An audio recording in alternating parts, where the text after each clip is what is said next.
This is a conference that really was the brainchild of Wilmot James, who's right here to my left. I'll introduce him in a second before as we get going. I just want to say a few words. First of all, welcome to the speakers. Many of you here from South Africa and from other places traveling around.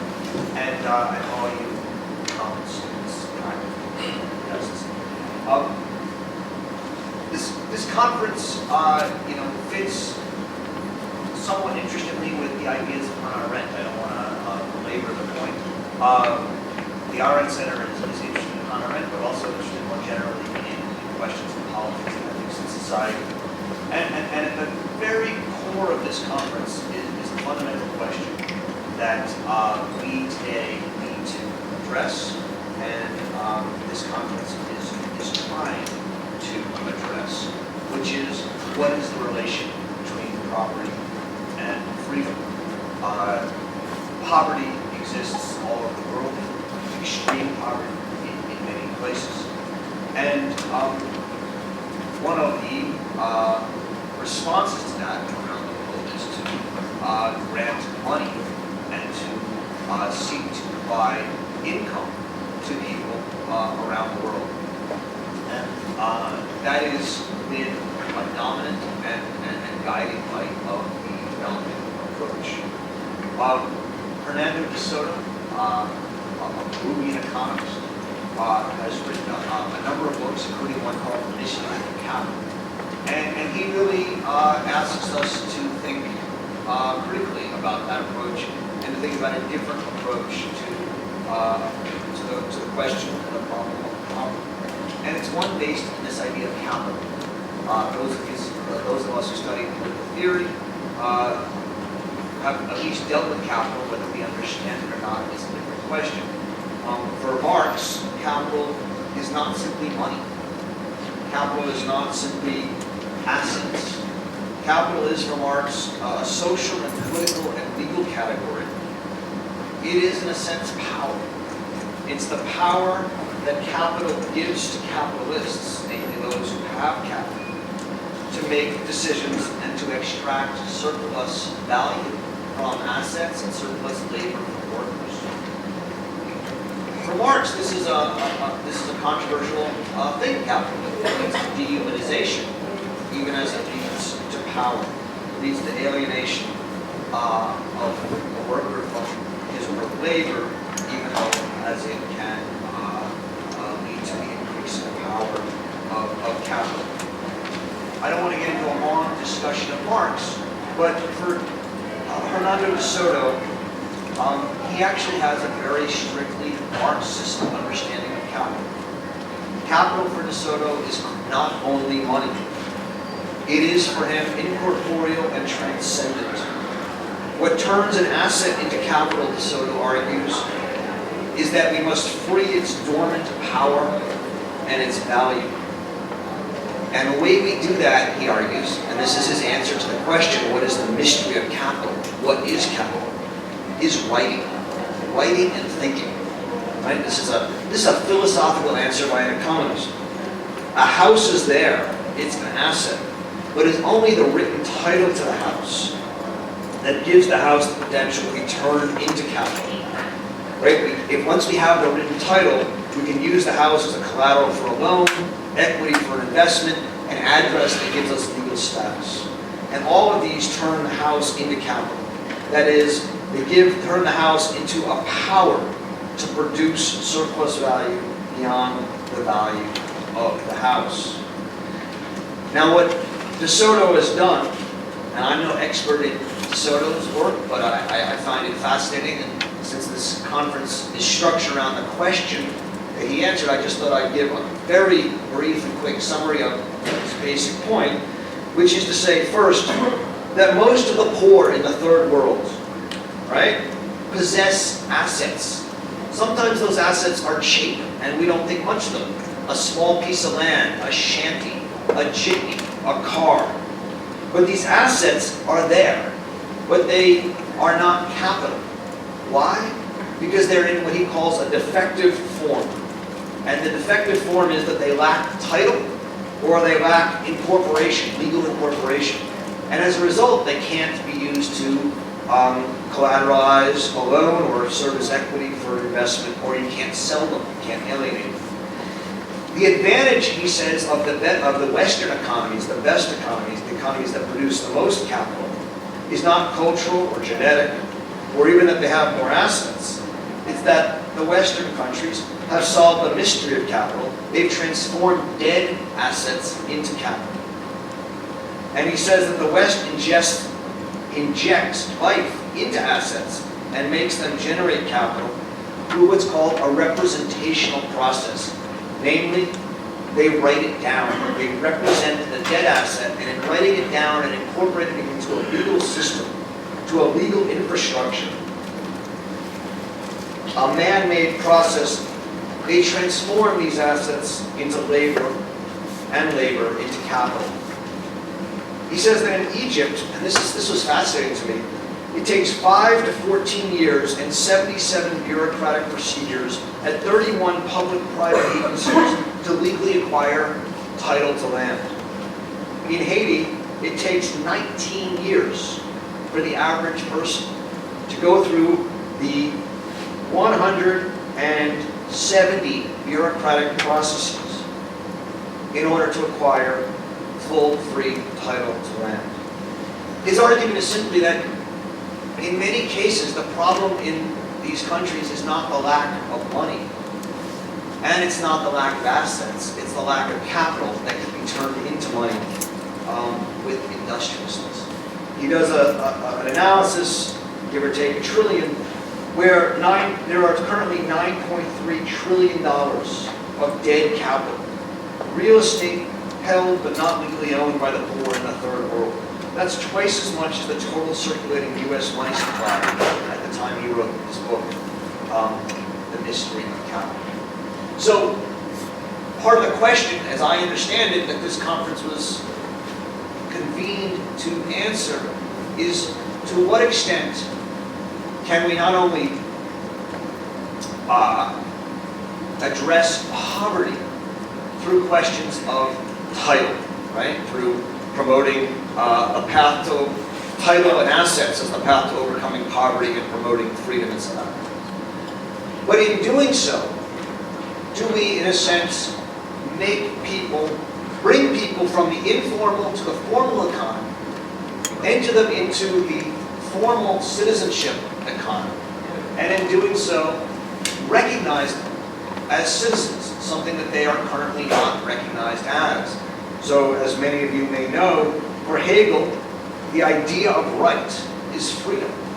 To give somebody rights to property, and therefore have those rights recognized by others, is a kind of recognition that frees you for the first time as a person. That's Hegel's argument in his book, The Philosophy of Right. Which is why this conference is both about property, poverty, and freedom, as it's been understood in the tradition of political philosophy and economics for a few centuries. That's the basic structure and understanding of the conference, as I understand it. I'm very excited. I'm going to learn a lot today. It's not an area of expertise for me. Let me introduce someone for whom it is an area of expertise, and that's the Honorable Wilmot James. He is he's the chairperson of the Democratic Alliance, which is the largest opposition party in South Africa. He's the Shadow Minister of Health in the Parliament of the Republic of South Africa. He's also an academic, we don't have so many of those in our Congress. But he not only has a PhD from the University of Wisconsin, he's very excited about the Badgers playing tonight. But he's written a number of books, the most recent being Moments with Mandela in 2012, and also in 2011,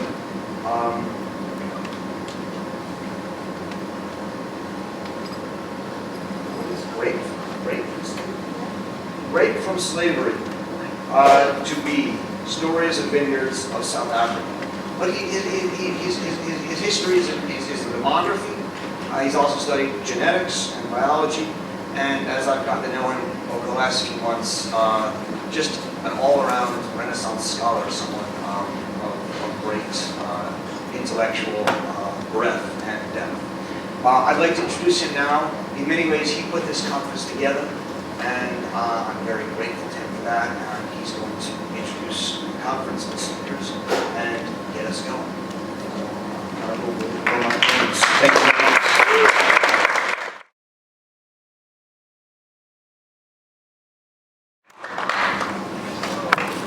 Thank you very much, Roger, and good morning to everybody.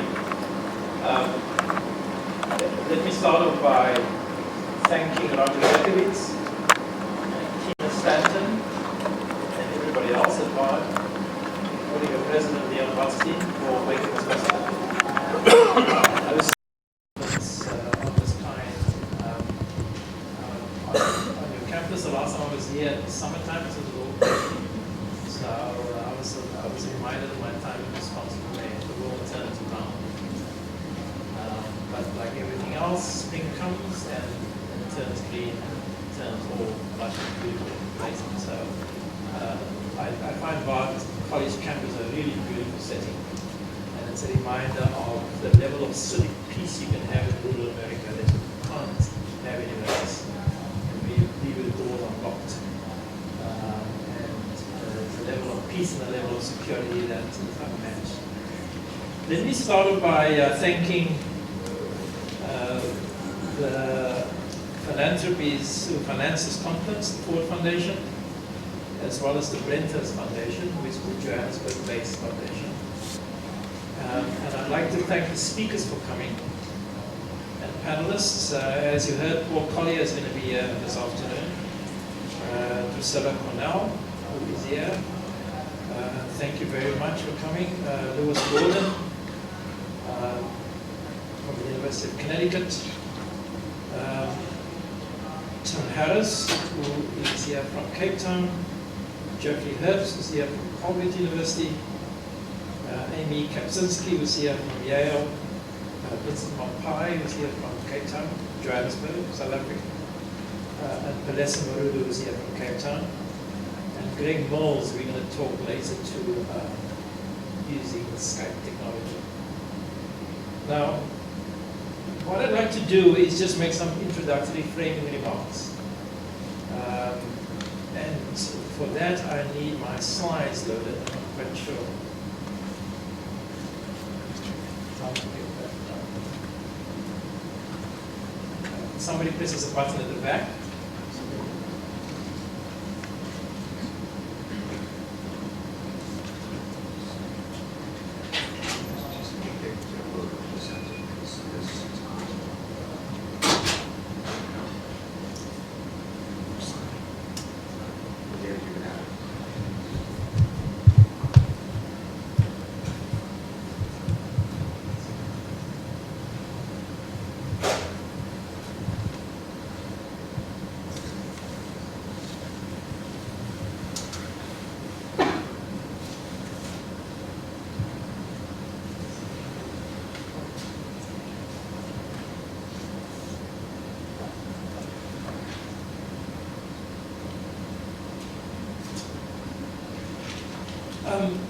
So colleagues, what we've had is 20 years of democracy in South Africa since 1994. And there's a long history to what happened in South Africa, so I won't rehearse that. But what I want to say is that, let me point to you what our problem is. This is a slide that gives an indication of what you would know is the Gini coefficient, which is a measure of inequality. And you can see that on a national level, it sits at 6.67, which is actually very high. The take-home message from this slide is that we trade places with Brazil in terms of being the most unequal country in the world. And that what drives this inequality is the increasing differentiation between those who are very poor and those who are very wealthy in the black community. So it's within group inequality in the dominant population that is driving overall inequality and not the differences between groups. So this is our inheritance, and this frames the problem that we have, because this is unsustainable. South Africa cannot succeed if we head in this direction. That's the slide indicating our poverty measures, and you can see the poverty levels are durable and persistent. And they've come down since 2003, but they still sit at 38% of the population live below the poverty line. That's our unemployment level, which, if you use the narrow definition of unemployment, sits at 25.6% of South Africans are unemployed. If you use the broader definition and include those who have given up looking for work, it sits at 36% of the population. Extremely high. Young people have to absorb the brunt of this.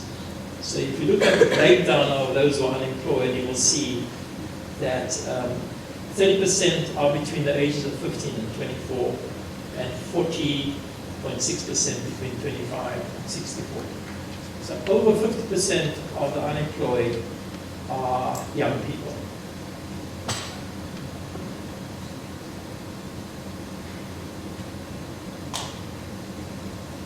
This graph indicates the allocation of social grants. We have a quite an elaborate social welfare system, and the red line is the expenditure, and the bars are that indicate the need. And you can see we're heading towards a fiscal cliff here.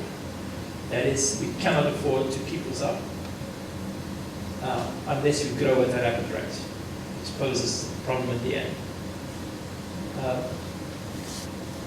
This graph indicates the impact in large part of affirmative action, and you can see that between 1996 and 2011, with top executives and management, it's grown from 8% who are black, inclusively defined, in 1996 to 34%. It's considerable growth. In management, from 10 to 38, and in the professional categories and junior management categories from 32 to 52. But it's not insignificant at all. It's been progress. When it comes to ownership, this is direct ownership on the Johannesburg Stock Exchange. You can see what the growth has been there in a decade, from 2000 to 2010.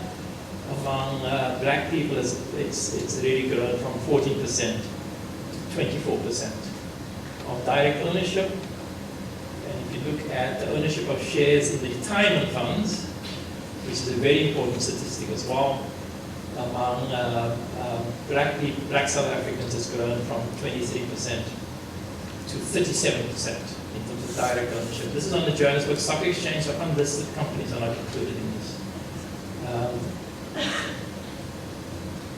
In terms of asset transfers, the fundamental point here is that the total sum spent by the South African government on land reform is close to 69 billion, with an additional 14 billion budgeted for land reform over the medium term, and that's enough to purchase 58% of productive agricultural land in South Africa. However, what we are looking at here is only 6.78% that actually have been acquired. So the money was there, but the transactions have not taken place on the scale that's required. This is a slide indicating residential home ownership, and you can see that 78% of South Africans live in formal dwellings, and then residential property accounts for 3 trillion rand. There are 11 rands to the dollar, US dollar, so you can do the arithmetic of the total property sector value. And if you look at residential home ownership by race, that is the distribution that we have presently. 43% white and 57% black.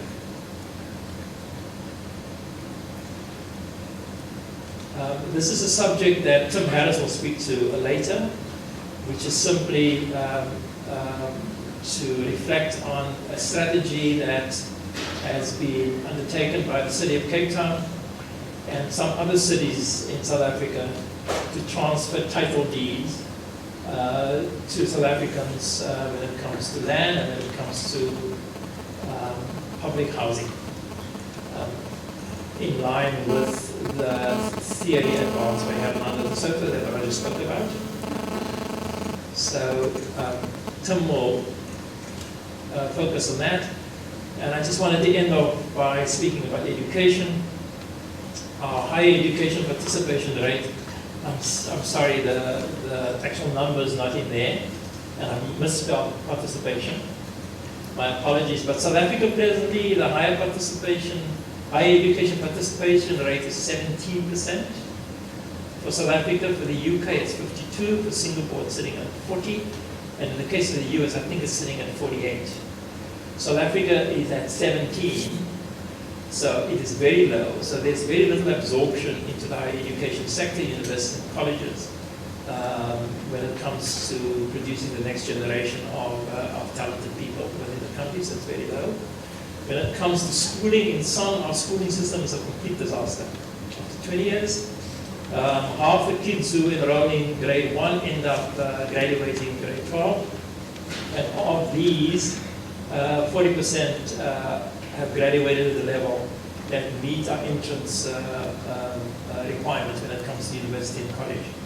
And so the World Economic Forum has ranked our schooling system as 140th out of 144th.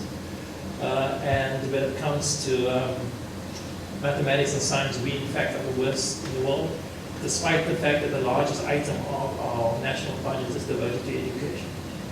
So this is a catastrophic outcome of a schooling system, and I can give you the history and I can tell you why that's so.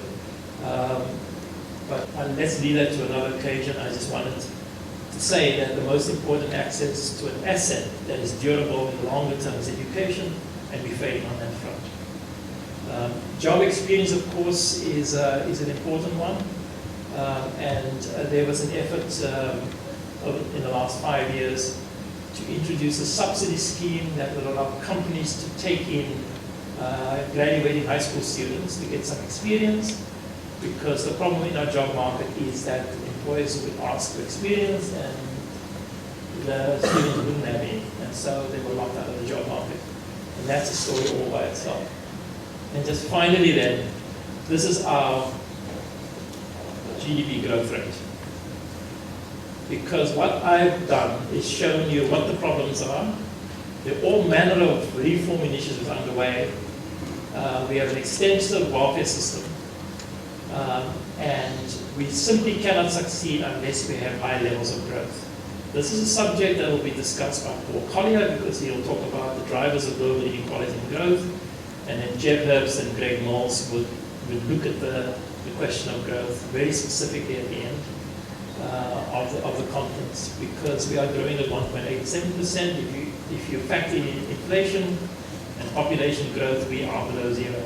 So we're regressing in terms of growth, and we're trading places right now with Nigeria in terms of the strongest economy within Africa, but we are the strongest economy in Africa, and therefore we set the terms in some sense in terms of base level growth for the African continent, and we are not doing very well.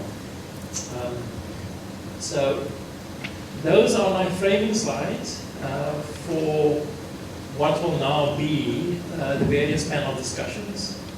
And the individual contributors will speak about very specific issues, drawing on the things and slides that I've shown you. So if we could now then, with that, move into the first panel, which is going to be chaired by Pavlina. Yes. And I'm afraid I don't have your bio with me, so I can't do justice to introducing you. Would you do that? And And this panel will then include Vincent Maphai and Palesa Morodu. And Lewis Gordon, yes. Yeah, that's the three.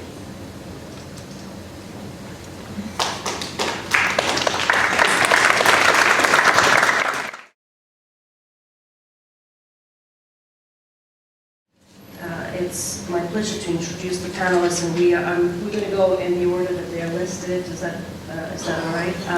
My name is Pavlina Tcherneva. I'm a faculty at the Department of Economics and a research scholar at the Levy Economics Institute. I am a macroeconomist and work on macroeconomic stabilization policies, specifically employment, though recently I've been looking at the problem of inequality in the United States. And though by no means are these cases comparable, there are underlying questions that are very interesting as we explore the role of property rights and how they impact macro questions, macro problems like inequality. If I could just toss out one interesting fact for the case of the United States, if you look at wealth distribution between the top 10 and bottom 90% of households, you will find that the bottom 90% of households own 20% of the wealth. And in the case of the United States, the dynamics are complicated, but a big role for the drivers of inequality have played precisely housing and direct ownership, stock ownership. So these are very interesting questions to explore as we examine income distribution across the globe and in the very different contexts as it manifests itself. We begin today with three keynote speakers, and I will introduce them as they come. So the first speaker today will be Vincent Maphai. And Vincent has been the Executive Director of Corporate Affairs and Transformation at South Africa Weis since March 2009. Previously, he was the chairman of BHP Billiton, the world's leading mining, metals, and petroleum company in South Africa. And he holds PhD from the University of Natal, South Africa, an honors degree in international politics from the University of South Africa, and has completed an advanced management program at Harvard University. I welcome Vincent Maphai.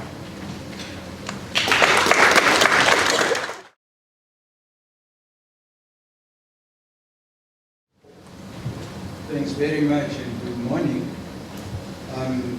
Like my colleague Wilmot, I'm very delighted to be here. Actually, I was here about 20 years ago to give a talk, and when I heard that there was an opportunity to come back, I couldn't miss it. And from that generation, it's also lovely to see Professor Sue Gillespie. So I don't feel lost here, even with the new faces. I want to make just one comment on something I shouldn't even be talking about, because there are people who are much more qualified to talk about it. There was quite a whole reference to the whole question of impact of property. And one of the things that make me quite wonder on that question is that there was a very significant development in property in South Africa, and we write very little about it. Some of you will remember that in the mid-70s, because of students' uprising, South Africa was on fire. And residents in black townships were burning down everything that they could find. And the reason was very simple. Black people were not allowed to own homes. You could only rent them from the state. And even bars and bottle stores, liquor outlets, everything was owned by the state. So citizens had no vested interest in the survival of an institution in the ghettos. And a group of business people came together to confront one of the most brutal dictators South Africa ever had. His name was P.W. Botha, former Minister of Defense. And they said to him, the reason you have a main hand in black areas is because black people don't own anything in those areas. And that was how private ownership of homes was introduced. And I was the first beneficiary to own a house. My parents never owned a house. And the impact was remarkable overnight. I never burned down that house, it's still standing even today. But not only that, it generated an economic activity. Because suddenly I needed furniture that would match that house. It was a nicer house than the kind of ghetto houses that our parents lived in. And I'm mentioning this to say, even if it fails in anything else, transfer of property guarantees stability. It might not do other things, but you never destroy what you own and what you have earned. You never do that. And I thought that was a lesson we could do worse than take seriously. I benefited. I'm pleased that Dr. Wilmot spoke before me because he spares me the time of boring you with the same things, and I can rather spend time elaborating on others. And before I answer directly the question of whether these measures that we will discuss make any difference at all, I would like to make some few very, very broad general comments. And the first one I would like to make is what I call the cruelty of public policy. That the whole policy of black economic empowerment is severely criticized across the board.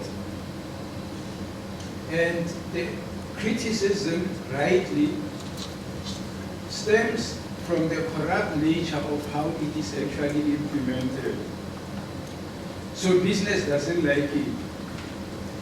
But guess who is going to be the beneficiary of that policy more than everybody else? It is business. That's the cruel irony of the whole thing. And why do I say it? The corrupt part of BEE has had an unintended good consequence for business, which is that precisely because through corruption, the top players in the ANC have a stake in the number of companies. They are going to be the first ones to resist any attempts to nationalize those companies. That's the idea. That corrupt BEE has actually created a difficult environment in terms of nationalization of companies. I'm not recommending it, I'm just saying that is the cruel thing. And one of the things I want to do before I disappear permanently from this world is to look at a number of ironies in South Africa, where extremely odious policies have had good unintended consequences, and the ethically based policies have had very disastrous unintended consequences. But wait till I'm 2 years before the end, and then I will die with that. But now, coming closer to the topic itself, the issues of black economic empowerment and of affirmative action tend to come at a specific point in the history of the country. And usually they come at the aftermath of fundamental social change. We have had political changes in South Africa. And typically what follows is what about economic changes? So could I ask a good Samaritan to bring me a small glass of water? I thirst very quickly. My apologies, I should have done it myself.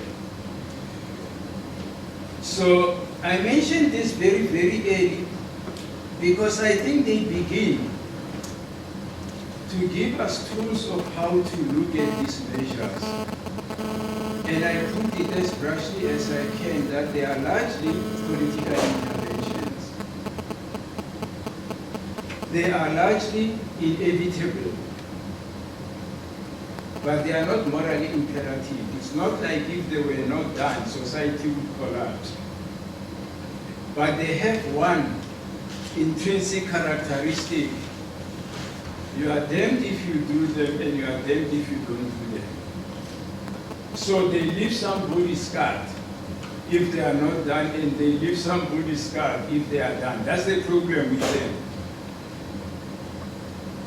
So they are not moral imperatives, but they are not intrinsic evils themselves. They are politically inevitable. Thanks very much. And so the question is, for me, it's not how do we eliminate them, but how do we manage them to minimize the unintended bad consequences. The second thing about them, which is even more worrisome, and it linked to something Wilmot said earlier, it's what I call the viral syndrome about them. Ideally, they should be there temporarily. But once they are in the system, they are like a virus. You can't get rid of them. They are like social grants. One of the biggest political challenges we face is that the social grants have risen so high that they are unsustainable. But no party will have the guts to remove them. It's almost as if they will have to crash under their own weight, and that applies the same to black economic empowerment. So, I just wanted to make those general comments. The next question I want to answer very quickly is, why is convergence on them so difficult to find? There's a lot of emotion when we debate them. I think the first reason is what I call a laundry basket manner of doing them. I was looking at the objectives of BEE through literature, and I found over 21 of them. Now, if you have 21 objectives, it means you are confused. That's what it means. It means you have no priorities. And it means you are stirring up dust, and later you begin to complain that you can't see. That's really the problem that we have. And that is why another striking thing about this debate in South Africa, this is the only area where the ultra-left and the ultra-right condemn BEE in the same language. It's the only point of unification in the country, the only political miracle we have at this point. The left, the center, and the right use the same language, criticize this in the same way, and basically the complaint is they are supporting the ultra-rich and ignoring the poor. That's the general criticism on them. And I will come back to say I'm not quite convinced that that criticism is well-founded. But, and to demonstrate that, I've identified what that basket of 21 objectives comes to. It comes to three things. One, you are trying to deracialize the economy. Two, you are trying to close the inequality gap, and you demonstrated that very well. And three, you are addressing poverty. All those three are very noteworthy. But the key thing to notice about them is, while they are not necessarily mutually exclusive, they are also not complementary to each other. The three things may require altogether different strategies altogether. I don't think giving 10% of shares to poor people in a company that might go bankrupt in 2 years' time will help them in any way. You have actually made their situation very well. And I think what we have done under the BEE legislation was to lump all of these things together and to treat them as if they are the one and the same thing. Now, what does BEE in short means? It means several things, but the one that has really raised the blood pressure of everybody is that by legislation, existing companies and even new companies have to put aside a quota of shareholding for ownership by black people in general. And then within that rubric, you have women, you have young people, you've got communities, so it becomes another basket on its own.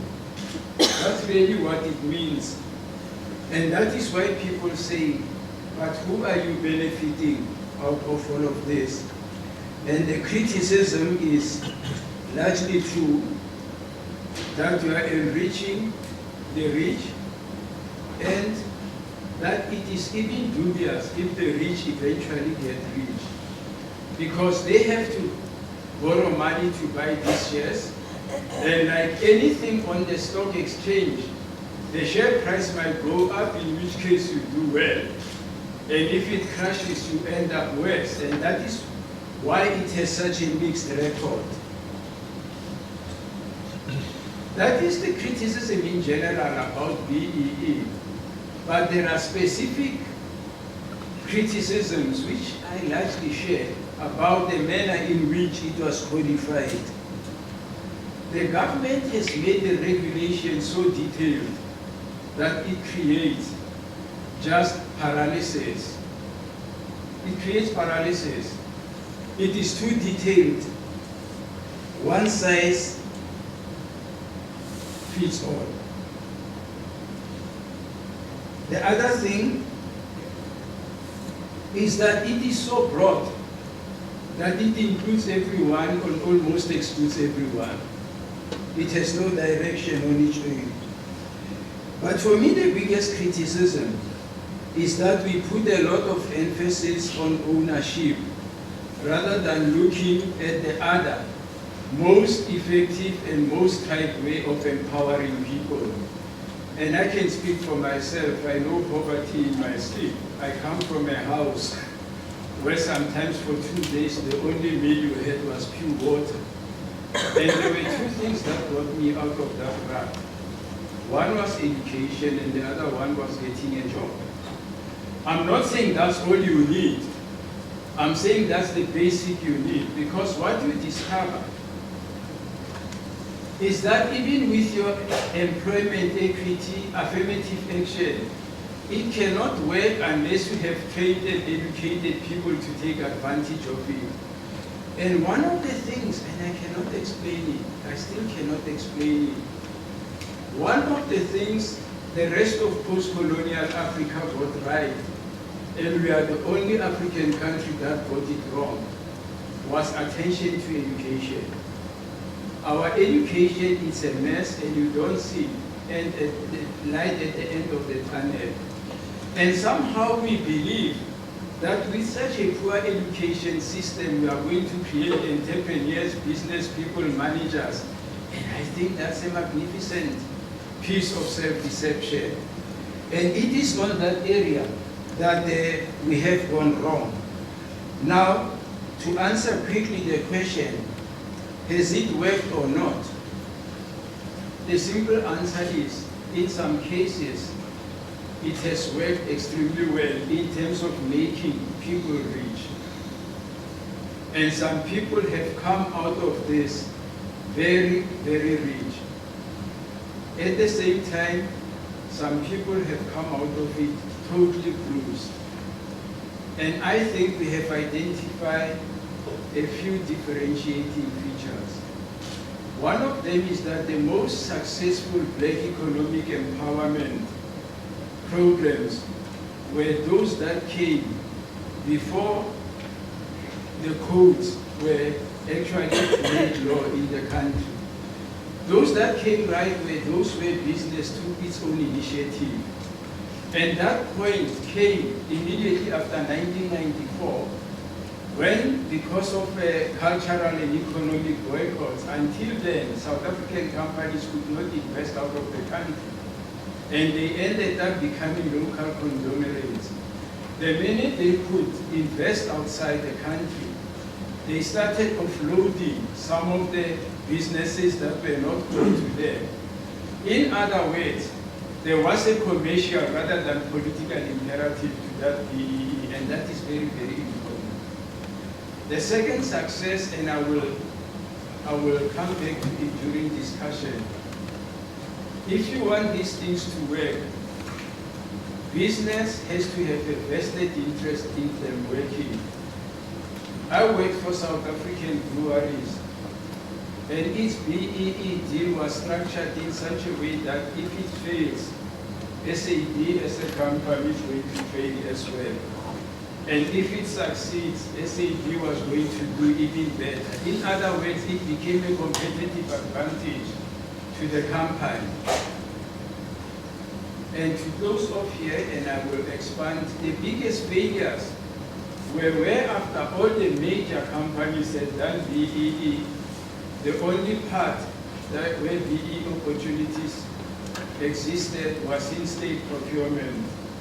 And that was where failure was massive and corruption was at its highest. In short, I'm saying these things can work. I don't object to the lead principle, but their success or failure lies in the detail of how they are structured and who benefits. And I'll stop here before I'm throwing out of here. Thank you.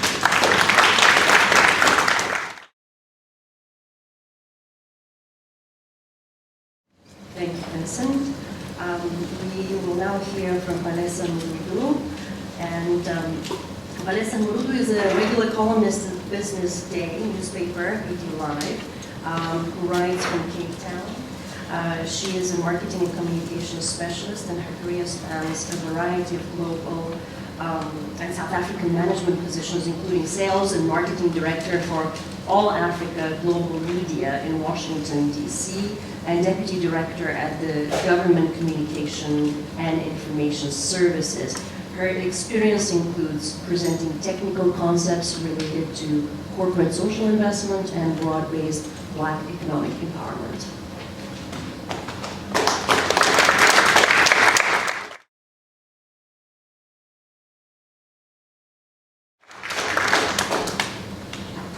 Thank you very much. I'm going to talk about affirmative action and national cohesion in South Africa. I'm going to do 5 things. One is to speak a little bit about the need for affirmative action, the historical need for affirmative action in South Africa. And second, to talk a little bit about what we've been doing over the past 20 years in regards to affirmative action. And third, to talk about the current national discourse on affirmative action. And the fourth thing I will talk about is to look at the question of leadership, or rather its absence in our case. And then lastly, to look at what are the things that we need to do going forward. But what I'm going to start with is what President Barack Obama said in Selma last month. As part of commemorating the 50th anniversary of the historic Civil Rights March from Selma to Montgomery, President Obama touched on the themes of inclusivity and equal opportunity as consistent features in the evolution of American society. He said, and I quote, "We broke the old aristocracies, declaring ourselves entitled not by bloodline, but endowed by our Creator with certain rights. We secure our rights and responsibilities to a system of self-government, of and by and for the people," close quote. And of course, there has been a lot of fighting and argument over inclusivity and equal opportunity here in America since independence back in 1776. From Gettysburg to Selma to Ferguson, the fight has mostly been about who is allowed in and who should be kept out. Today, it's no small measure of progress that fewer people believe that inclusivity and equal opportunity are preserved for few. Now, South Africa may have a different history, but there are some parallels. It is a history of colonial conquest, of a system of social and economic oppression that had much in common with Jim Crow segregation, and decades of struggle that culminated in democratic victory. In 1994, we finally declared that South Africa belongs to all who live in it, black and white, and began the long walk that the United States has been traveling for nearly 2.5 centuries. But to fully understand the complex task at hand of building a non-racial South Africa, it is worth remembering what apartheid was really all about. Its roots go back to the arrival of Dutch colonists in 1652, followed by British colonialism soon thereafter. So by 1948, when apartheid became state policy, white privilege was already an established fact.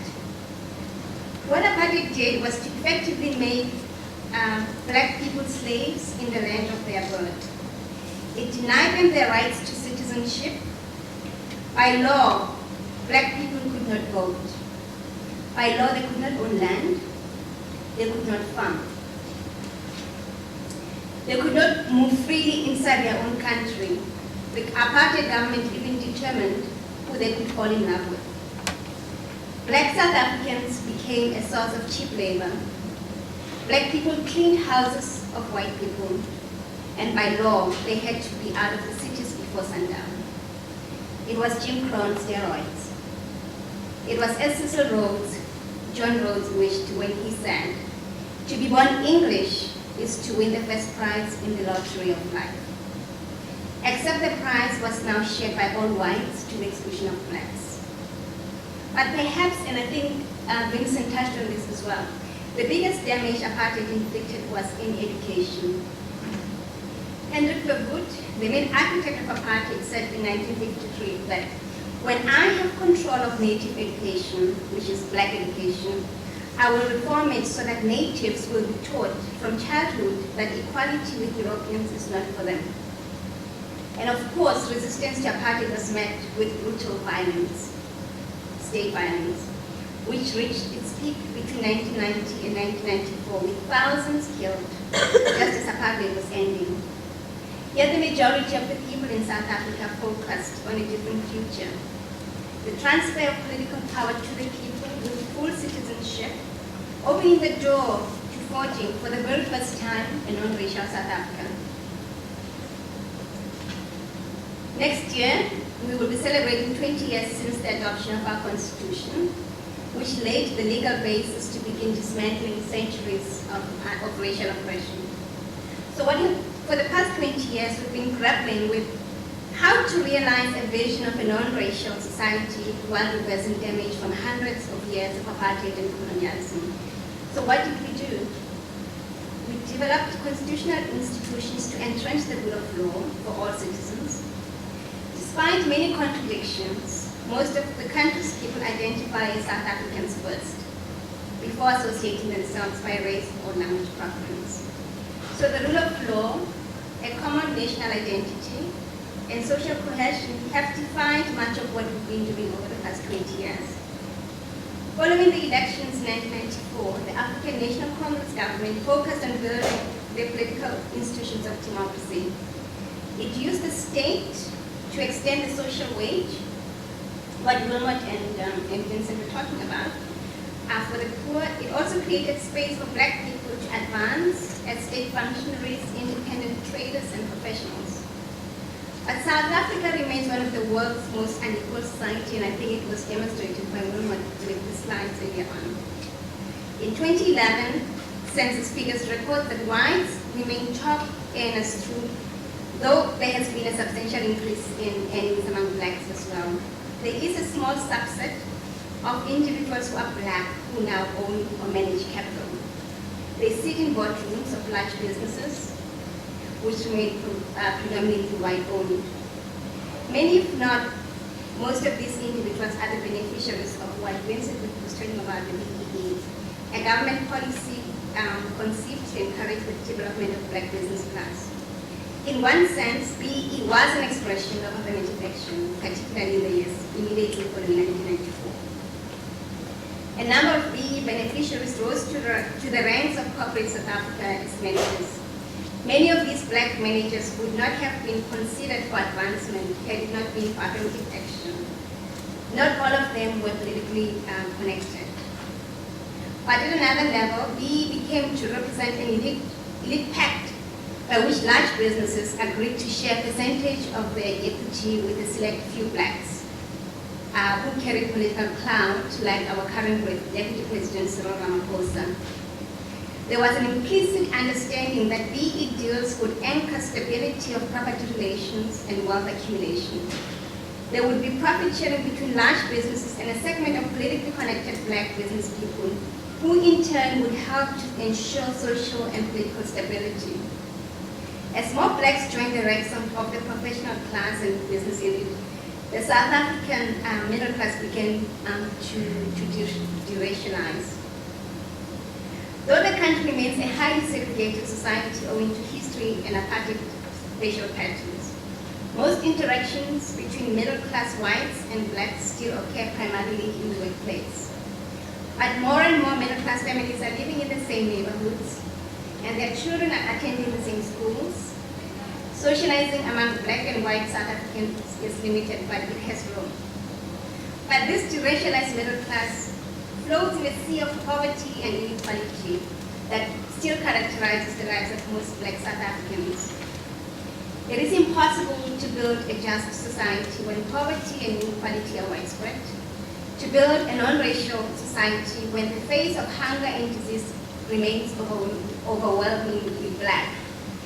Most victims of South Africa's widely publicized violence are black, and it is black people who are the main victims of state violence when they protest against the conditions in which they live.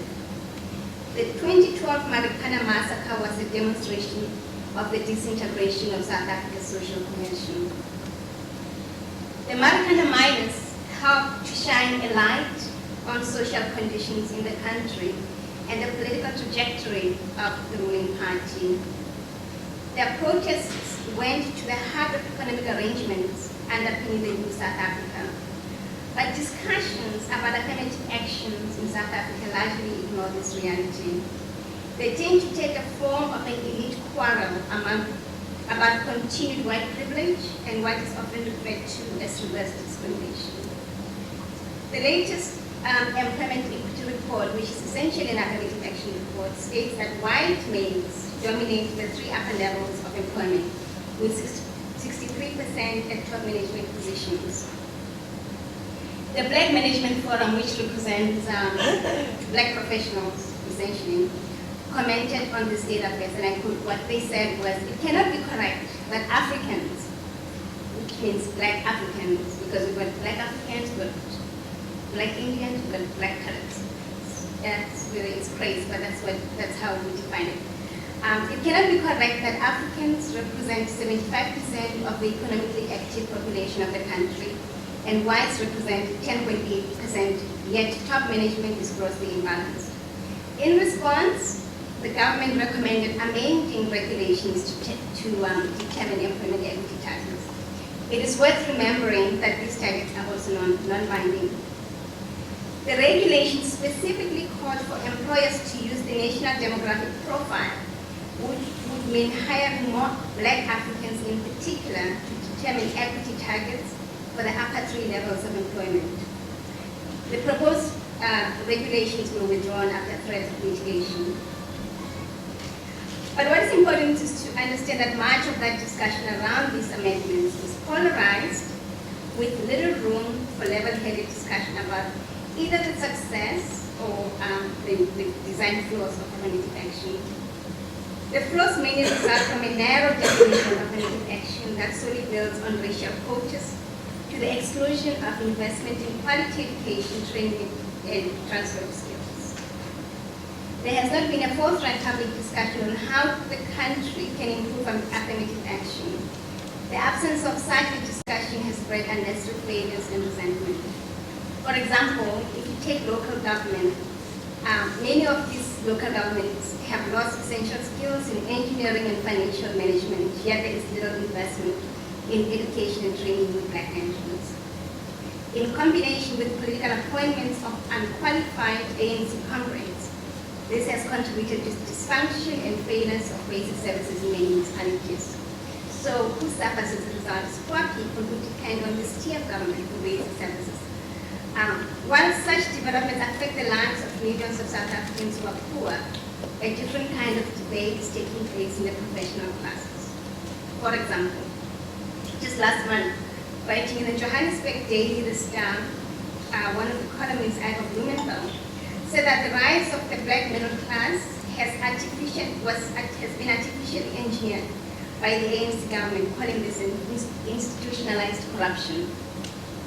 Well, this drew a sharp response from the BMF, and I'll just give an example of the type of language that gets used. This is what the BMF said. An impression is created that the black middle class adds no value to the South African society. And in fact, it argues that there exists no black middle class but a fictitious grouping of black people who get undue business from the state. This is a continuation of the apartheid mindset which sought to present black people as nothing but useless creatures to be used, taxed, and exploited to protect white privilege. Close quote. So instead of a rational conversation about affirmative action, South Africa often experiences toxic heat. The inability to link affirmative action to a broader imperative of lifting social conditions of all confines a very important discussion with elite quarrel about economic power relations between the historically and the newly privileged. This debate also tends to ignore the real threat to social cohesion, which is the increasing alienation of millions of black people who live in poverty. It was left to the Constitutional Court to rescue the discussion on affirmative action. Last year, the court settled, once and for all, the narrative that affirmative action equals reverse discrimination. The case involved a lawsuit against South African Police Service by a mostly white trade union called Solidarity. It involved a suitably qualified white woman who was denied the promotion to the rank of the colonel on the basis that white women were already overrepresented at that staffing level. Faced with confining affirmative action to a narrow definition of political targets, the Constitutional Court opted for a broader view of affirmative action as it relates to transformation. In the main judgment, Deputy Chief Justice Dikgang Seneke said, "Our quest to achieve equality must occur within the discipline of the Constitution.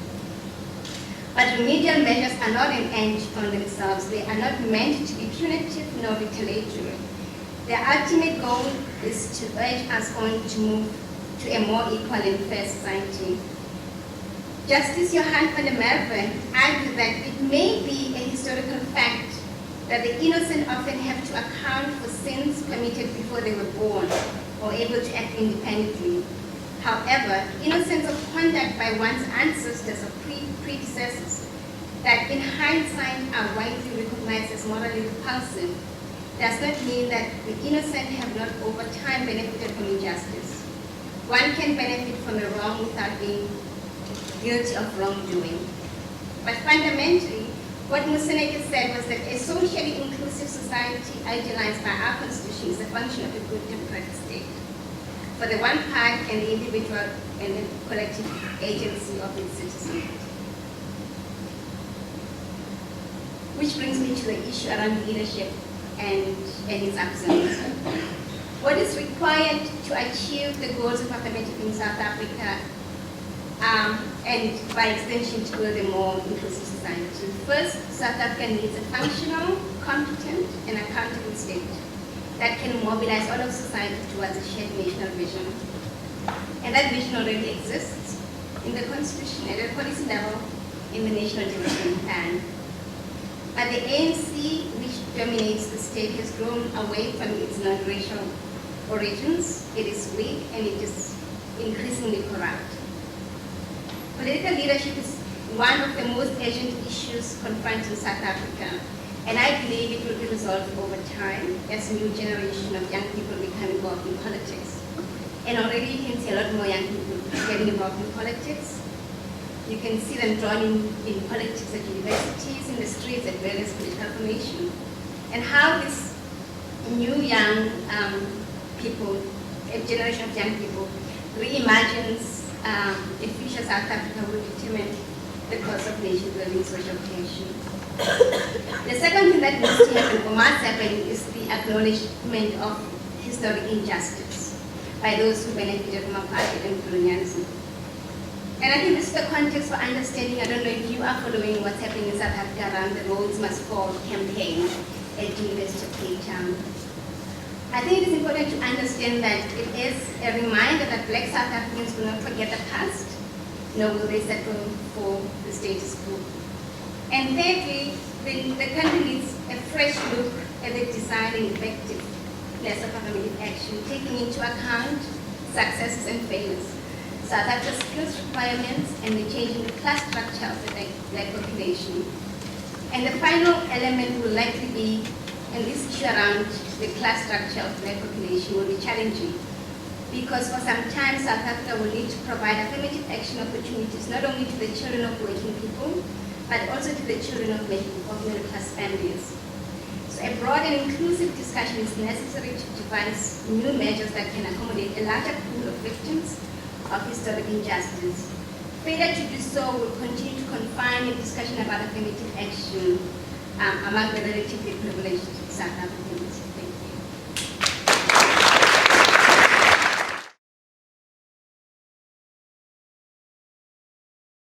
Thank you, Palesa. And now we move on to our final speaker, Lewis Gordon, who's an American philosopher and has written extensively on race and racism, post-colonial phenomenology, Africana and Black existentialism, and on the works and thought of W.E.B. Du Bois and Frantz Fanon. Books he has written include Her Majesty's Other Children, Sketches of Racism from a Neo-Colonial Age, winner of the Gustavus Myers Outstanding Book Award for the study of human rights in North America. He is currently professor of philosophy and Africana studies with affiliations in Judaic studies and Caribbean, Latino, Latina, and Latin American studies at the University of Connecticut at Storrs. We welcome Professor Gordon.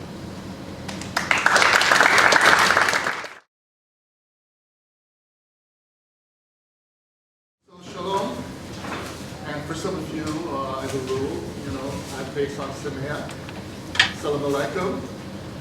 And to add to this, I was born in Jamaica, so, you keep it real. So how you keep it? I got quite a few things to talk to you about, but first I'd like to just thank the organizers of the meeting. I think it was the first time doing something at the Arendt Center. And Hannah Arendt has a very unusual relationship to my work. I taught seminars on her when I taught at Brown University. And she has a very complex relationship to issues like these because she's both a very good woman and a very bad woman. But we'll find that this is part of the human condition. We deal with a lot of contradictions. So to begin with, I want to just say to you, you should ask yourself, why are we talking about South Africa if we're sitting here in the United States? It's interesting. I see the students here, we're at Bard, we're talking about South Africa. And you may wonder to yourself, as we talk about South Africa, what does it have to do with you? Well, one of the ways of understanding what South Africa has to do with you can be understood on the basis of something you're going to see as a theme of my talk. Because in many ways, we sit in the United States often self-righteously look at South Africa, but we often fail to understand that a lot of South Africa was an effort to be like the United States. And if you want to understand some of the problems here, it's a good idea to understand some of the problems there. Now, to give you an indication of this is connected to some issues that we often overlook, because you see, elsewhere I've written about this concept called bad faith. But I can put it in a very concrete way. Because you see, to understand what's going on, you need to think through degrees of what could be called double consciousness. There's one form of double consciousness, for instance, in which you look at the society in such a way that you take for granted its presuppositions of the way the system works. So if you're in the United States, you take the presuppositions for granted that, white people are superior to black people, and then you use a circular logic. Why? Well, because their lives are better off than black people's. So you in effect blame people for having worse off lives. But there's a second form of double consciousness, which is called potentiated double consciousness, when you look back and you offer a critique of this position. And I'll give you an example of what I mean. In New York City, wow, I can't believe it's going on 3 decades ago. Yeah, I look young, but I'm old. I was teaching in the school system, and although everybody thinks of New York City as a multiracial city, it's one of the most racist cities I've ever lived in. And one of the realities of New York City is every way in which the governing structures work are designed to keep segregation working. So there was a period where when I was a high school teacher, when I was doing some substitute teaching, I ended up, you would think in the Bronx, you end up in front of a multiracial class. I ended up one day teaching, showing up, and the class was all white. These are white working class kids.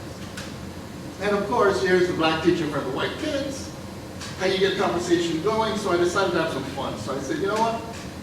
Tell me all you know about black people. And of course, you know, the whites, oh boy. And then eventually one immediately raised her hand and she said, well, you know, black people commit crimes. So I put her on board. I don't think, oh, well, we didn't get insulted either. So the other one, black people take drugs, put her on board. Black people, you know, all their hands were up. And we had a long list of things on the board, okay?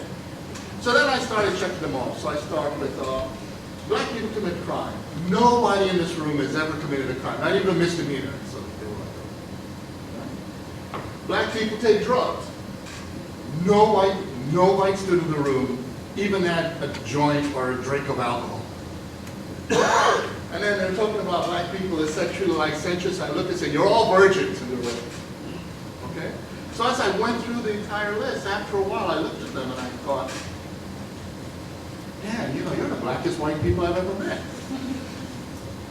Now, of course, what's going on here is not that white or black or any group of people are bad or good intrinsically. It's just that we live in a society that all those things that I checked off were being separated from these people and invested in other people. And so where pathologies lie become located in black people. So for instance, if you did the opposite with a group of blacks, you may have a whole bunch of things listed about whites, but those whites, if I were to say, for instance, you're all rich. Well, these are not rich white ones. You see what I'm getting at? So the presupposition that there's somehow white people matching a fiction from their daily lives. The daily lives of these white kids were lives of incest, alcoholism, lives of violence, all kinds of things. It meant that something was happening that created in their consciousness a false reality. Now this is crucial because you see, potentiated double consciousness makes you look at those contradictions and you begin to look at the larger picture of what's going on.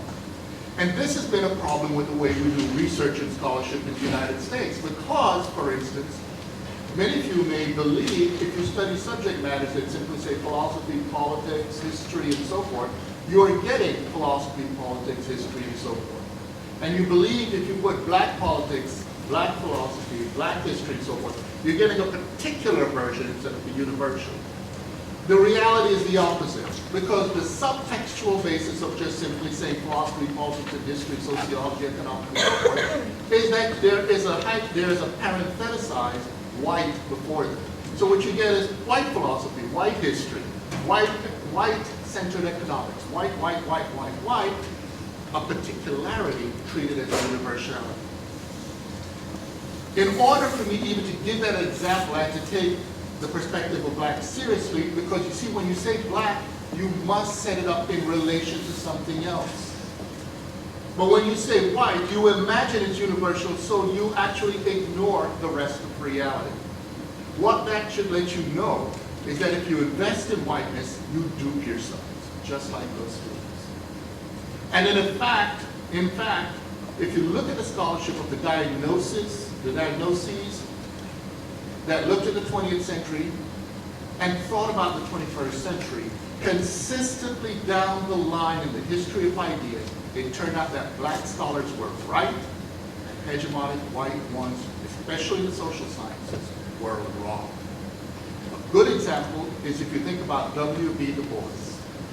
When he wrote Black Reconstruction, he addressed an issue that's endemic, it's germane to the topic at hand, because although we say law and poverty, The subtext of it, of course, is the relationship between race and class. And when you raise the question of race and class, if you look at the history of black intellectual production, you'll find a lot of literature that argues that you cannot distinguish or separate out without dealing with the complexity of the philosophical anthropology of the human being that requires understanding that no human being is exclusively race or class. In other words, they're engendered and they live in an economy and a set of relations that connect even to questions of their sexuality. The boys in Black Reconstruction then pointed out that the category Negro or Black as a race class category was such that its elision, evading it, would lead to a failure to understand the actual dynamics of American history and American society as not a struggle for freedom, but as a legally well-organized effort to block the course of freedom in the modern world. And through looking at that analysis, particularly in Black Reconstruction, Du Bois said something rather fascinating. Remember, this book was written in 1930. And he said, although in 1903, he said the problem of the 20th century was the color line, Du Bois said this in 1933, I'm sorry, 1930. He said that in the next century, the problem, the fundamental problem through which you try to articulate the course of human dignity is going to be linked to the question of employment. Yeah. You can imagine someone reading Du Bois in 2007, or even today. Because as we know, as we talk about certain things, and it's very great that Roger opened up with the question of capital, the extent to which most people are not going to have access to capital and are ultimately going to depend, in terms of the question of their livelihood through wage labor, makes Du Bois's insight on target.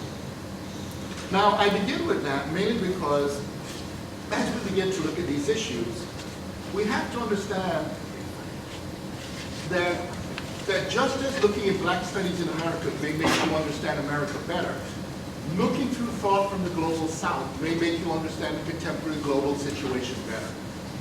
Because you see, we tend to think of us as here, and South Africa is there, or Kenya is there, or Zimbabwe is there, or India is there, a lot of these, or Brazil is there. But what we fail to understand is we live in a radically different world, a world of radical interconnectedness. And so one of the things we have to take seriously is what it is to be on a planet of 8 billion people who are interconnected and dealing with technologies that have in fact made this a shrinking and linked population in which sneezing here really does mean hearing blessings right somewhere else. It means what you do here affects people everywhere. So what is happening in South Africa is actually something that's connected to what we are doing here. Now, when you get into South Africa, you begin to see some rather fascinating things. So for instance, I remember, I have this complicated relationship with South Africa. My first book was read quite a bit in Black townships, and someone was wondering, why are so many people buying these, in these poor townships? This philosophy book. Well, the philosophy book's title was Bad Faith and Anti-Black Racism. And gee, I wonder what would Black South Africans want to think about a topic like that. But in addition to that question, one of the things that is unusual about my relationship to South Africa was not only intellectual, political, and professional, but there are also ironies, because I also have relatives there, both through marriage and biological. The irony is that in both cases, my relatives turn out to be white.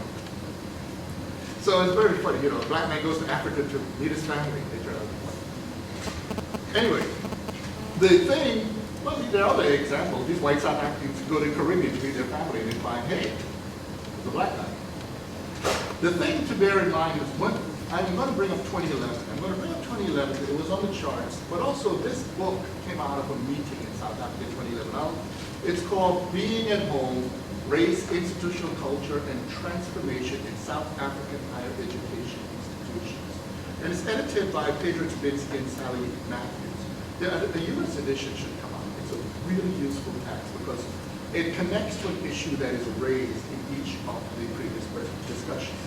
Because as we looked at the various dynamics, we come back to the question of education. And when we come back to the question of education, one of the things about education, one of the reasons many of you are here in this room, is that you face questions about education in a twofold manner. On the one hand, you face issues of education in the sense that actually changing your condition, improving your minds, developing the ability to learn, will enable you to do certain things in life that you could not otherwise do. Okay? But the second level is that education functions as a practice of certification. And having that certification puts you in an access, puts you into an economy that would create opportunities for you. Now, within that framework, there are all kinds of things that come to the fore. Because you see, when I remember this meeting back in 2011, one of the hilarious things that happened is everywhere I went, people in South Africa were obsessed with talking about the black middle class. It was an obsession, but if you saw and if you heard the way that they talked about the black middle class, it wasn't within the framework in which one could properly understand class. It was in the framework of dealing with people in a way that functioned as a form of illicit appearance. In other words, the very idea that there were black middle class people, while it was a project of the society, was also treated as an abomination of the society. Do you see what I'm getting at? And you all know this. This is something that it was in this society as well. Whenever there is a black person with the accoutrements of what the society offers at a material level, there's an extent to which, in the history, especially even among left-wing intellectuals, it's treated as an incentive. And so as they were talking about the cars the black middle class had, the homes, and this and that, just people were going on and on. I finally asked, in 2011, how many were the black middle class then? And at that time, today it's about 54 million people in South Africa, total population. At that time it was 47 million. I said, how many are in the category? I'm not even asking how they define them. Just the people located in what was called them. And people said, are you ready for this? Are you ready for this? 75,000. Now really think about it. When I heard that figure, for me that's not even a class. You see what I'm getting at? That's an anomaly. And part of this then is dealing with the question of why would such an insignificant number have so much of a discursive impact. Now, the figures do show that they've grown, but even within that framework to the larger population, we're not talking about something that really genuinely functions as a class. And I'll explain why. Now, so there are several things that we have to take very in mind. One of the things can be seen in terms of something that is not often seen. So just as when I talked about the students, I give you an example. When I was in South Africa, I teach also at Rhodes University. I lectured all across the country, and at one point I was in a cab going from the Wild Coast back down to Randstad. And as we drove along the coast, I saw rows and rows of beautiful houses across the beach. That led me to be a little cheap. So there was a black cab driver, and I always sit in the front seats of cab drivers. As we're driving, I was talking, and I said, who lives in those houses? And without missing a beat, the driver said, the whites. Now, the thing is, you already knew the answer to that question. And the fundamental thing that happens in South Africa that we have to take very seriously is the extent to which what has happened in the transition from apartheid to what's called post-apartheid has actually been the more rigorous solidification of a form of white power in South Africa. And this is part of what happened also in the United States, precisely because we don't understand the logic in legal terms of how settler constitutions, settler legal systems, settler law, settler practices function. And in effect, for instance, when we think in terms of concepts, for instance, you're used to hearing terms like post-coloniality, post-racialism, those terms are actually, the post in the terms, are simply about the moral illegitimacy of the concept, but not necessarily the de facto practice. So in our post-colonial age, the production, the acquisition of colonies continue. It's now with shame. In post-racial America, racism continues, but post-racialism just means you cannot do it without shame. You see what I'm getting at? And so that logic of continuation, but with shame, undermines the moral capacity to address the political maintenance and production of forms of inequalities. Now, we have a short time to speak, and I have a short time to speak. We could, in the question and answer, have things unfold. But what I could say very quickly is this. With that logic, there's some things we have to bear in mind. If you look at the same thing with the discourses on affirmative action in this country and in South Africa, there is a fallacy that's always at work when one deals with criticisms of affirmative action. Because every criticism of affirmative action is able to take root precisely because they are built on a false premise. And the false premise is this: there is no longer racism in the society. Now think about it logically. If there is no longer racism in American society, then you won't need affirmative action. If there is no longer racism in South African society, then you don't need affirmative action. The way that logic is brought in is through what you always hear when affirmative action is talked about in the United States and in South Africa. You always hear the words past discrimination.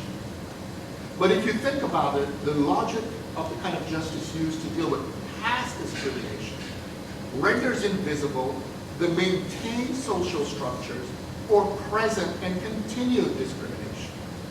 If you were to look at, for instance, the fundamental site through which there is an expectation of entry into class mobility, education, you see the heart of a fundamental problem in South Africa.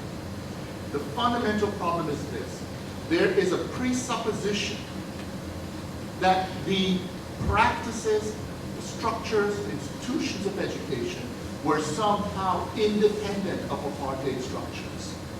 So that means in post-apartheid, the issue just becomes access rather than transformation. You see what I'm saying?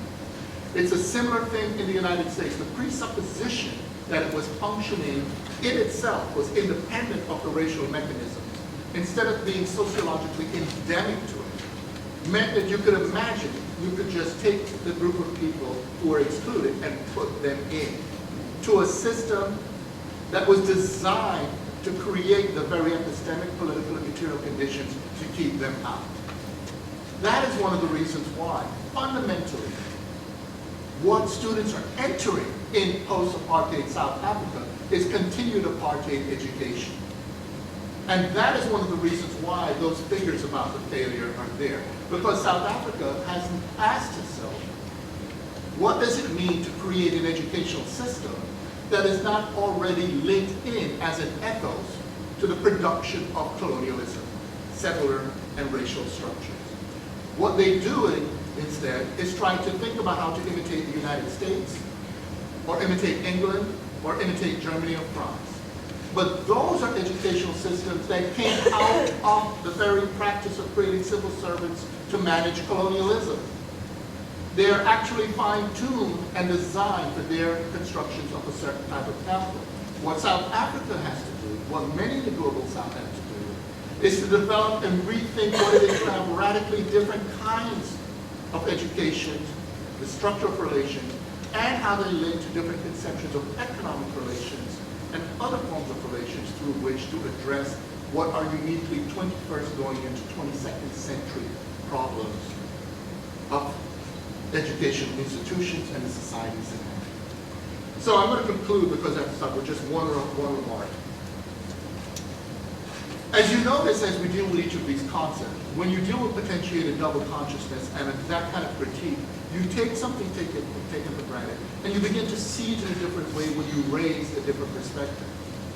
Well, when I ask those students about the society they live in, and they realize, white or black, whatever background, brown, whatever background, that you're living in a misrepresentation of your lived reality.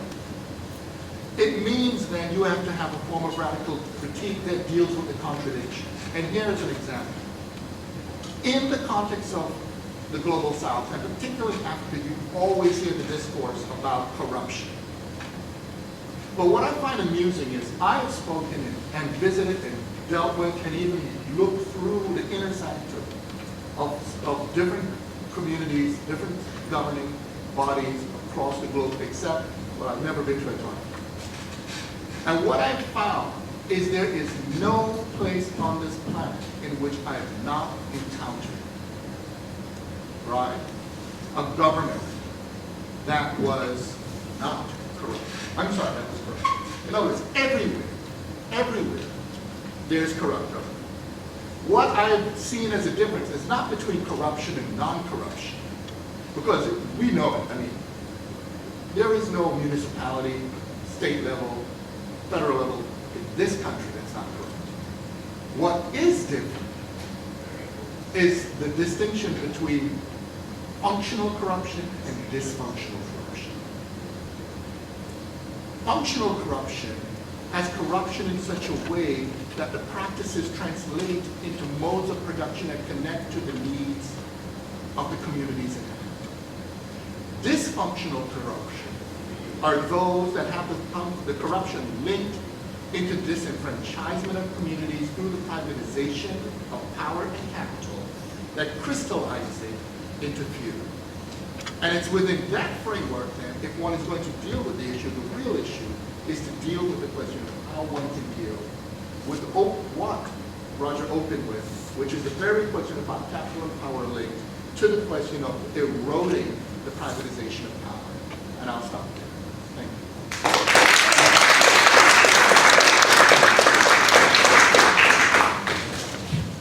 Thank you. Thank you for your comments. Thanks to the panelists for very interesting panel to begin our discussion. I know some students have classes, which is why they're leaving. But I would like to begin a general discussion with one question of my own. And that goes to Du Bois's quote that Lewis gave us earlier. And that is that the question of fundamental human dignity is ultimately linked to the question of employment. At the same time, Vincent made the argument that you can have various policies to do with employment, but if you don't have education, you won't really have the opportunity to take advantage, fully to take advantage of those employment opportunities. At the same time, if we flip then the question, it is quite clear that in the modern era, employment is not enough. Education is not enough. This constant pursuit of training and training the population in hope of chasing some sort of perfect fit for the labor market, that seems to be also an inadequate policy on its own. So if there's an important nexus between education and employment, and if employment is a precondition for human dignity and empowerment, how do we begin to think about policies of inclusion that will sort of propel these two goals forward and that will address the problem of disenfranchisement that is disproportionately ignored by Black communities here or in South Africa? And that is open to anyone. Well, I brought up Du Bois's point to say that he brought up a factor, but it's not the only factor. In fact, we're talking now more in terms of Lewis points, what I argue is that we have a tendency to deal with reductive philosophical anthropologies. And this is one of the reasons I hinted at saying that when we deal with the race-class dichotomy, it's already a false, it's a false dichotomy. There's actually more that's going on. Now, the thing that I did get to talk about is the question of what we're facing now in the 21st century in terms of certain kinds of logic that deal with questions that you tend to hear under the mantra of neoliberalism, but I would add to it neoconservatism. Now, the reason neoliberalism and neoconservatism are very crucial to understand is that both try to create a false dilemma. The false dilemma of neoconservatism is ultimately to present the fundamental issue in terms of the question of order. And this question in terms of order means that one appeals to a form of logic that goes back to forms of political philosophy or organization of the world that are based on some kind of pseudo-monarchy. It's the question of what liberties are you willing to give up to maintain that order. And the argument is that order then could become, for instance, because neoconservatives are very much invested in capitalism, that order would create stability for markets. Then you have neoliberalism. Now, neoliberalism also takes the mantra of the importance of markets, but neoliberalism is concerned about the erosion of civil liberties. But the thing about neoliberalism is it focuses on the decline of civil liberties, but it raises the question of liberties and rights at the level of individuals. The problem is the kinds of discrimination we talk about don't happen to individuals, they happen to groups. So in effect, both conservatism, because it sees, for instance, those groups as sites of entropy, as sites that would create disorder in society. Neoliberalism sees the very notion of them as groups as actually contradictory to its conception of rights. It means in both formulations, those groups become enemies of those systems. Now, within that framework, that means that we have two versions of center to right. But the problem is some people have abrogated the question that we have to deal with, which what I hinted at, the question of the global significance of what humanity faces today. And so you have people who are called to that, who are arguing against the globalism of conservatism, the globalism of neoliberalism, but are not formulating the question that we're dealing with global problems, which means in the 21st century we need to articulate alternative conceptions of global problems for the 22nd century. And those problems, I would argue, connect exactly to what you're saying, because you have to take seriously that as one tries to erode borders to create free flow of capital, particularly for liquid capital, anywhere you open a door to make yourself flow out, others can flow in. And this is creating a rapid flow that is transformed in sociological and economic conditions through which one begins to deal even with organization of political boundaries. These changes then mean that the kinds of questions we have to deal with at technological, economic, philosophical, and anthropological levels are very different than the way they've been formulated in a lot of contemporary political thought and a lot of contemporary policies. The examples I gave show that the policies are actually premised on trying to push us back to the 19th and 18th century, when we should be working on the unique conditions to build for the 22nd century. I mean, I could say more, but I probably won't. Yeah, I know monopolize the discussion here, but I want to just narrow down my question for the case of South Africa and hear your feedback. There are policies that are attempting to deal with these issues, like the expanded public works program that was renewed in 2009, launched in 2004. And so I'm wondering, as a specific, if you're familiar, of course, as a specific policy, but also direct employment policies in general, how they have been successful or not at addressing some of these disparities in the job market or some of these employment equity targets that Palesa was talking about in particular. I mean, I think what we need to understand is to bring it to some areas. I think what we're saying here is that what we need to understand is that we have 25% of unemployment in South Africa, official unemployment at 25%. And it's much larger if you take into account the unit by who's interested in discouraging work discouraged. Now, we need to solve that problem. And I do agree with the fact that, we are part of the global economy, the global economy doesn't do very well, etc. But South Africa has got to solve this problem. And I think that measures that we have put in place over the past 20 years have been inadequate to solve this problem. And there's a few things that we need to do. We need to get the education right. We need to get the education right. We need to get the issue around entrepreneurship right. Build small businesses, get more people involved in small business development, etc.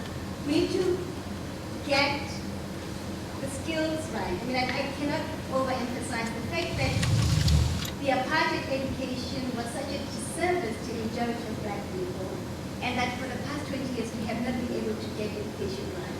And I do believe that if you get education right, the chances of being able to get out of a poverty situation are much higher than if you don't get education right. I think it is very important to do that, because if you get more people educated and you do grow the economy, you can get more people drawn into productive employment, and that's very important. We haven't been able to do that very well. But of course, there is a challenge around being part of the global economy that's not growing. And South Africa is not unique in that regard, because everywhere else, even in the United States, everywhere else, we have to deal with the problem. What are we going to do with the global economy as of that? Yeah, thanks. Let me also come here to deal with both your first and second question. Let me start on employment. There are two comments I would add to what Wilmot already said, which is that the unemployment is getting up as we speak. And even the high figures have also been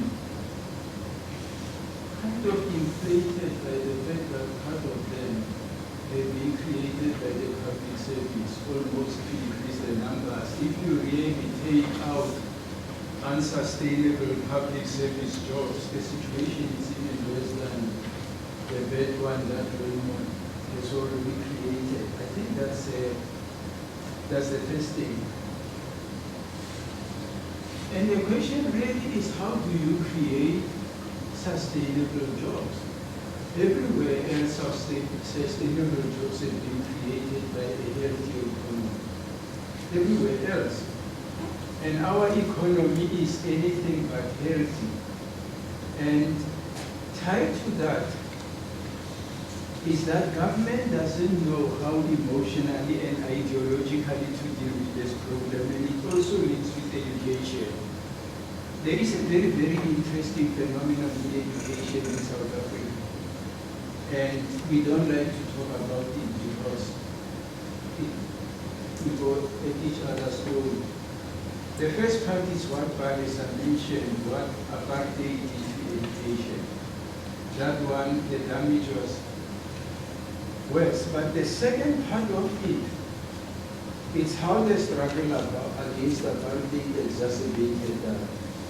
And I'll give you one example, which is one of the few things that make me very pessimistic about education in South Africa.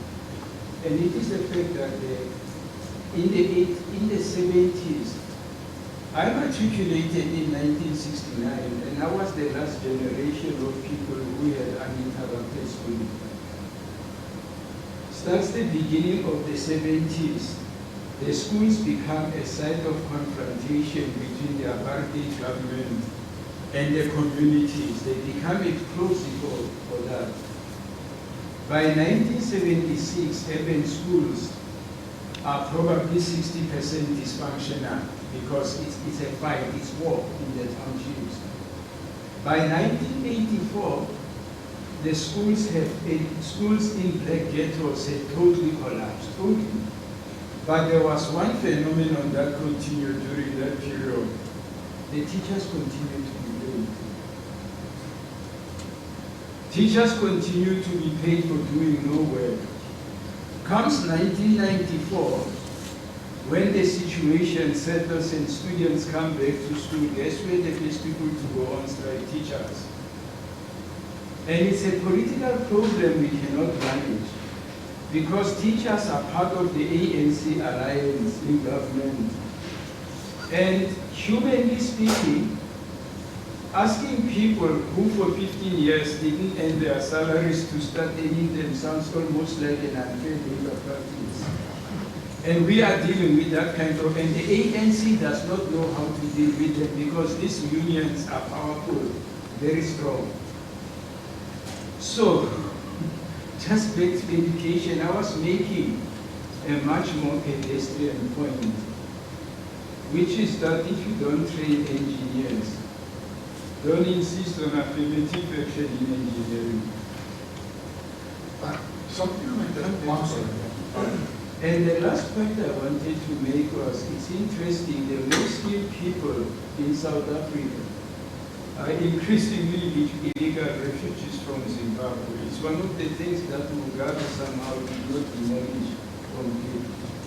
And so all I'm basically meaning by education was whatever access you want to create it to people who are able to use it and who are skilled to make use of that access.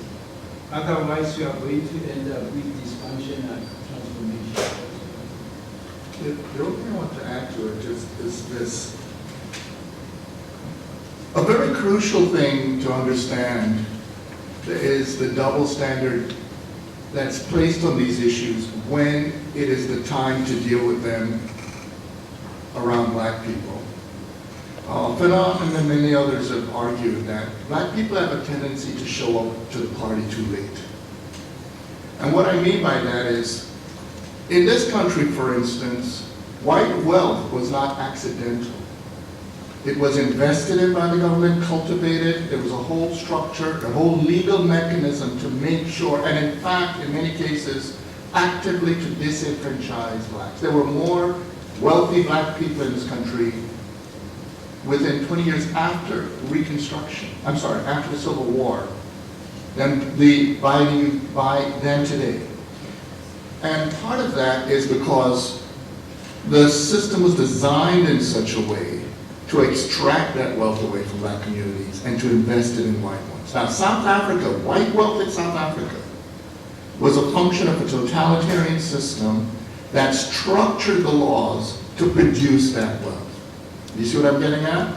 Now, what we should understand if we look at this empirically, at the moment, not ethically or morally, just basically empirically, is that tells you that government actions can work in economies to produce wealth for targeted communities of people.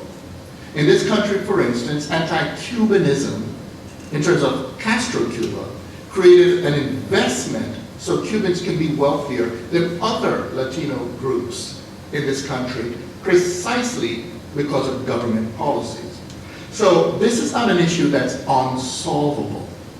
Now, one of the things that's very crucial is post-1994 in South Africa, a lot of the infrastructural mechanisms that could facilitate the investment into production of black wealth in South Africa were eroded.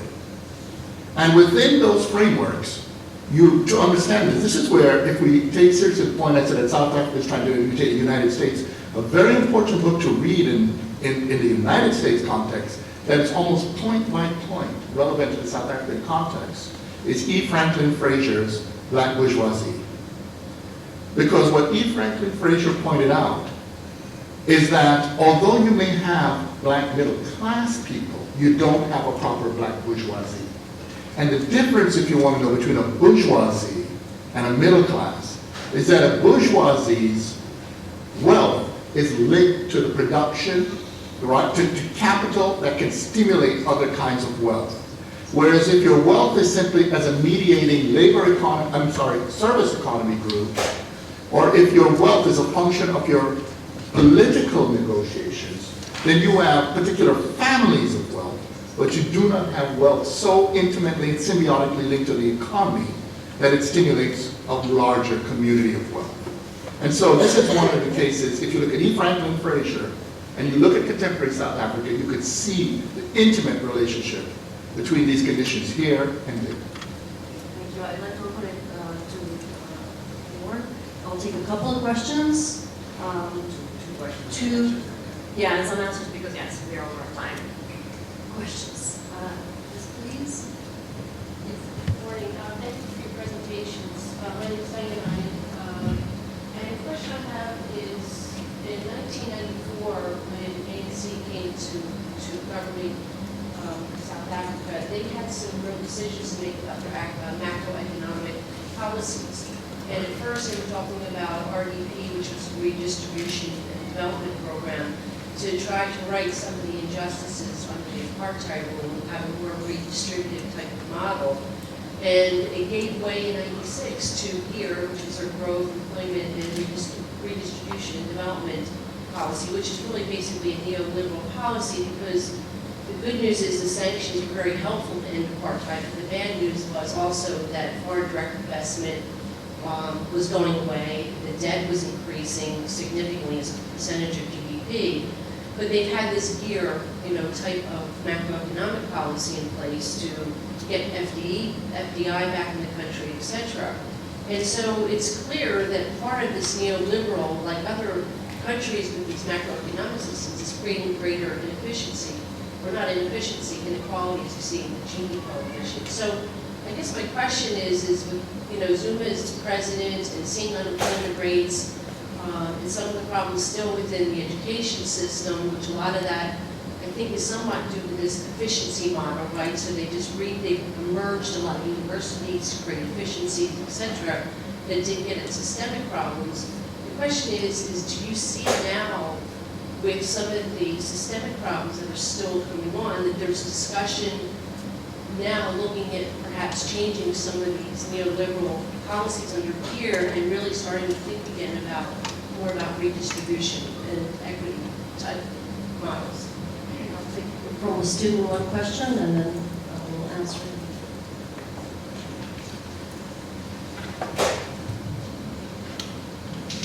Thanks. My name is Cameron Collin from Simons Rock College, which is also part of our technically.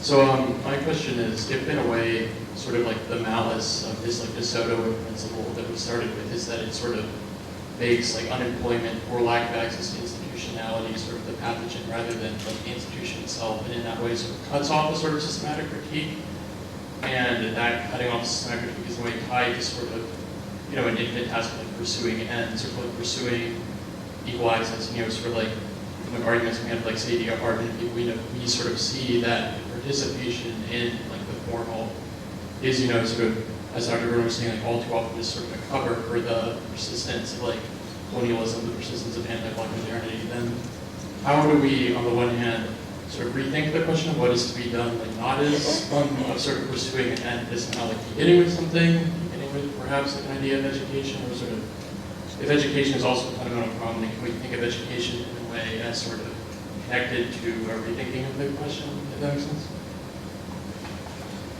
Would it be okay if just another student asked it so we can get one in case they have a question? Short on time, but if there's one more question, then we'll have to limit answers to 3 minutes. Yes. Is Is there another student want to ask? Is there another question?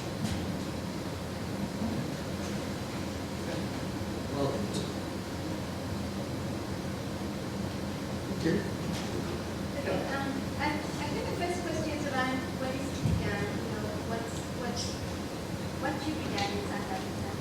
I mean, I do think that what we need to understand was that when the ANC came into power, came in to do a few things.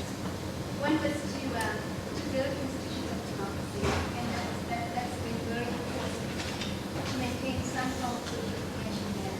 So we have a very robust democracy in South Africa, which is very important.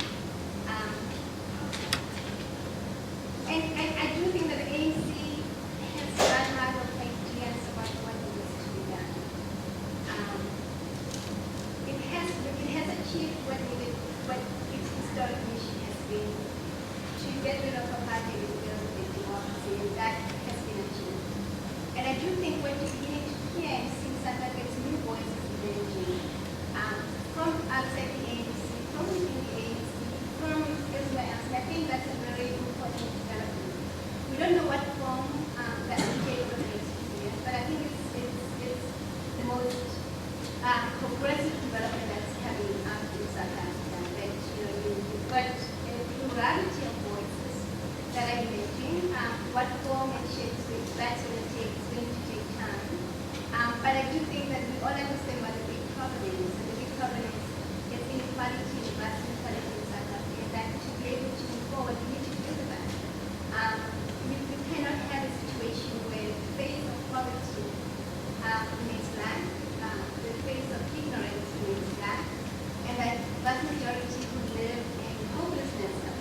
the government has responded to the American emergency the way it did. But there is plurality of voice, there is no dictatorship in South Africa, there is a robust democracy, and that is getting us together and we will be able to find solutions to our problems. Sorry. I'm looking for something to press. I have to apologize. The second question I couldn't hear, so I'm not working and maybe during tea time I can engage on that point. Just with the first question, the general point I want to make is that if there was anything President Mbeki was exceptionally right despite the criticism that has been leveled at him, is that he got the economy functioning again. Mandela basically inherited empty coffers. I mean, I'm putting it dramatically. Very high debt.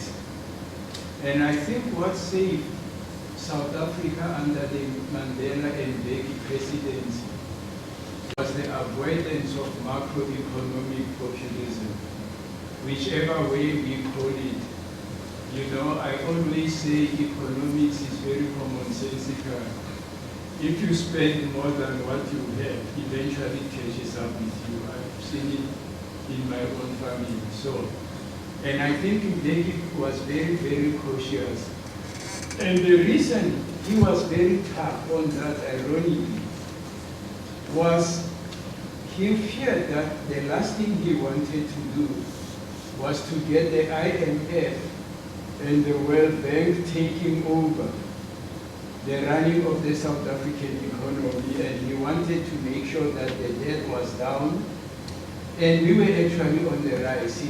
What he achieved was great, and like any other thing, you cannot achieve everything. If you are going to focus on one goal, others are going to take a knock from the beginning, and I think at the end of Mbeki's term, we were at the point where actually we could begin to address development issues with greater confidence than before.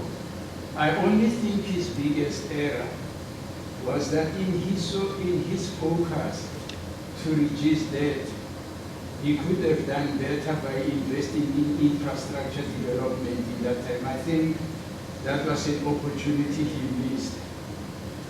Where are we going? I think Palesa has answered it. We have four ministers who deal with the economy, and we don't know which one to begin. You've got the Minister of Trade and Industry. You've got the Minister of Economic Development. You've got the Minister of Small Business. And you've got Treasury. And their language resembles that of the Tower of Babylon. It's as simple as that. And why are we that? Why are we that point? For two reasons. One, because of the history of South Africa, there's still this feeling that politics are now black and the economy is white. And the alignment between the private and the business, the private and the public sector, is characterized by really distrust, lack of coordination.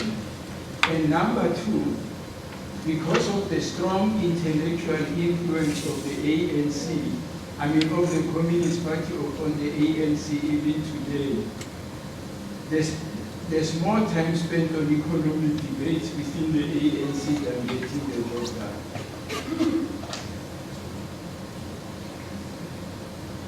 I'd like us to thank our panel. We will move right into the next panel.